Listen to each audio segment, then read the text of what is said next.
काशी देश की बनारस नगरी का राजा महिपाल अत्यंत प्रजावात्सल्य और न्यायी था। उसी नगर में मती सागर नाम का एक सेठ और गुणसुंदरी नाम की उसकी स्त्री थी। इस सेठ के पूर्व पुण्योदय से उत्तमोत्तम गुणवान और रूपवान 7 पुत्र उत्पन्न हुए थे। उन्हें 6 का तो विवाह हो गया था, केवल लघु पुत्र गुंदर कुंवारे थे। सो गुंदर किसी दिन वन में क्रीड़ा करते विचर रहे थे तो उनका गुणसागर मुनि के दर्शन हो गए। वहाँ मुनिराज का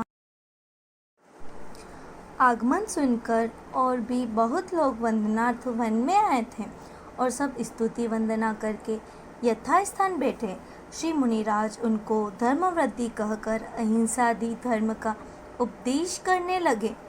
जब उपदेश हो चुका तब साहूकार की स्त्री गुणसुंदरी बोली, स्वामी मुझे कोई व्रत दीजिए। तब मुनिराज ने उसे 5 अनुव्रत, 3 गुण व्रत और 4 शिक्षा व्रत का उपदेश दिया और सम्यक्त्व का स्वरूप समझाया और पीछे कहा कि बेटी तू आदित्यवार का व्रत कर। सुन, इस व्रत की विधि इस प्रकार है कि आषाढ़ मास के प्रथम पक्ष में प्रथम रविवार से लेकर 9 रविवारों तक यह व्रत करना चाहिए।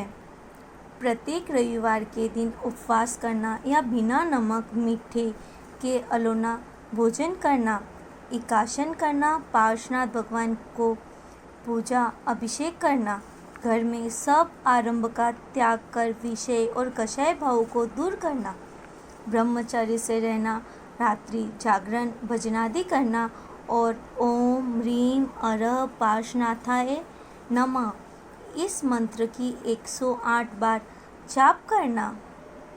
इस प्रकार 9 वर्ष तक यह व्रत करके पश्चात उद्यापन करना। प्रथम वर्ष 9 उपवास करना, दूसरे वर्ष नमक बिना भात और पानी पीना, तीसरे वर्ष नमक बिना दाल भात खाना, चौथे वर्ष बिना नमक की खिचड़ी खाना, 5वें वर्ष बिना नमक की रोटी खाना, 6ठे वर्ष बिना नमक दही भात खाना, 7वें और 8वें वर्ष नमक बिना मूंग की दाल और रोटी खाना और 9वें वर्ष एक बार का परोसा हुआ एकटना नमक बिना भोजन करना। फिर दूसरी बार नहीं लेना और थाली में जूठन भी नहीं छोड़ना। नवदा भक्ति कर मुनिराज को भोजन कराना और 9 वर्ष पूर्ण होने पर उद्यापन करना। सो 9 उपकरण मंदिरों में चढ़ाना, 9 शास्त्र लिखवाना, 9 श्रावकों को भोजन कराना, 9 फल श्रावकों को बांटना, समोशरण का पाठ पढ़ना, पूजन विधान करना आदि। इस प्रकार गुणसुंदरी व्रत लेकर घर आई और सब कथा घर के लोगों को कह सुनाई तो घर वालों ने सुनकर इस व्रत की बहुत निंदा की। इसीलिए उसी दिन से घर में दरिद्रता का वास हो गया। सब लोग भूखे मरने लगे। तब सेठ के 7 पुत्र सलाह करके परदेश को निकले। सो साकेत अर्थात अयोध्या नगरी में जिनदत्त सेठ के घर जाकर नौकरी करने लगे और सेठ सेठानी बनारस में ही रहे। कुछ काल के पश्चात बनारस में कोई अवधि ज्ञानी मुनि पधारे। सो दरिद्रता से पीड़ित सेठ सेठानी भी वंदनार्थों को गए और दीन भाव से पूछने लगे, हे नाथ, क्या कारण है कि हम लोग ऐसे रंग हो गए हैं? तब मुनिराज ने कहा, तुमने मुनि प्रदत्त रविवार व्रत की निंदा की है, इससे यह दशा हुई है। यदि तुम पूर्ण श्रद्धा सहित इस व्रत को करो तो तुम्हारी खोई हुई संपत्ति तुम्हें फिर मिलेगी। सेठ सेठानी ने मुनि को नमस्कार करके पूर्ण रविवार व्रत किया और श्रद्धा सहित पालन किया, जिससे उनको फिर से धन धान्य आदि अच्छी प्राप्ति होने लगी। परंतु उनके 7 पुत्र साकेतपुरी में कठिन मजदूरी करके पेट पालते थे। तब एक दिन लघु भ्राता गुंदर वन में घास काटने को गया। सो शीघ्रता से गड्ढा बांधकर घर चला आया और हंसिया वहीं भूल आया। घर आकर उसने भावजा से भोजन मांगा। तब वह बोली, लालजी, तुम हंसिया भूल आए हो, सो जल्दी जाकर ले आओ, पीछे भोजन करना, अन्यथा हंसिया कोई ले जाएगा। सो सब काम अटक जाएगा, बिना द्रव्य नया दातड़ा कैसे आएगा। यह सुनकर गुंदर तुरंत ही पुण्य वन में गया। सो देखा कि हंसिया पर बड़ा भारी सांप लिपट रहा है। यह देखकर बहुत दुखी हुए कि दातड़ा बिना लिए तो भोजन नहीं मिलेगा और दातड़ा मिलना कठिन हो गया है। तब वे विनती भाव से सर्वज्ञ वितराग प्रभु की स्तुति करने लगे।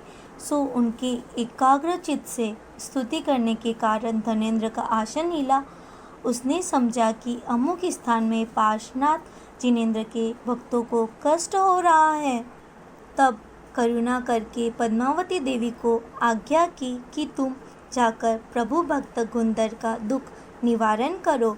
यह सुनकर पद्मावती देवी तुरंत वहां पहुंची और गुंदर से बोली, हे पुत्र, तुम भय मत करो। यह सोने का दातड़ा और रत्न का हार तथा रत्नमय पार्श्वनाथ प्रभु का बिंब भी ले जाओ। सो भक्ति भाव से पूजा करना, इससे तुम्हारा दुख शोक दूर होगा।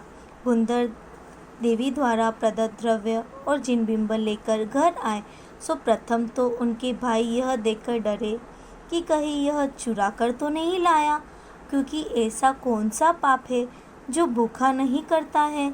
परंतु पीछे गुंदर के मुख से सब वृत्तांत सुनकर बहुत प्रसन्न हुए और बुरी बुरी प्रशंसा करने लगे। इस प्रकार दिनों दिन उनका कष्ट दूर होने लगा और थोड़े ही दिनों में वे बहुत धनी हो गए। पश्चात उन्होंने एक बड़ा मंदिर बनवाया, प्रतिष्ठा कराई, चतुर्विधि संघों को चारों प्रकार का यथा योग्य दान दिया और बड़ी प्रभावना की। जब यह सब वार्ता राजा ने सुनी, तब उन्होंने गुंदर को बुलाकर सब वृत्तांत पूछा और अत्यंत प्रसन्न होकर अपनी परम सुंदरी कन्या गुंदर को ब्याह दी तथा बहुत सा दान दहेज दिया। इस प्रकार बहुत वर्षों तक वे सातों भाई राज्यमान होकर सानंद वही रहे। पश्चात माता पिता का स्मरण करके अपने घर आए और माता पिता से मिले। पश्चात बहुत काल तक मनुष्योचित सुख भोगकर संन्यास पूर्वक मरकर यथा योग्य स्वर्गवादी गतियों को प्राप्त हुए और गुंदर उससे तीसरे भाव में मोक्ष गए। इस प्रकार व्रत के प्रभाव से मति सागर सेठ का दरिद्र दूर हुआ और उत्तमोत्तम सुख भोगकर उत्तम उत्तम गतियों को प्राप्त हुए।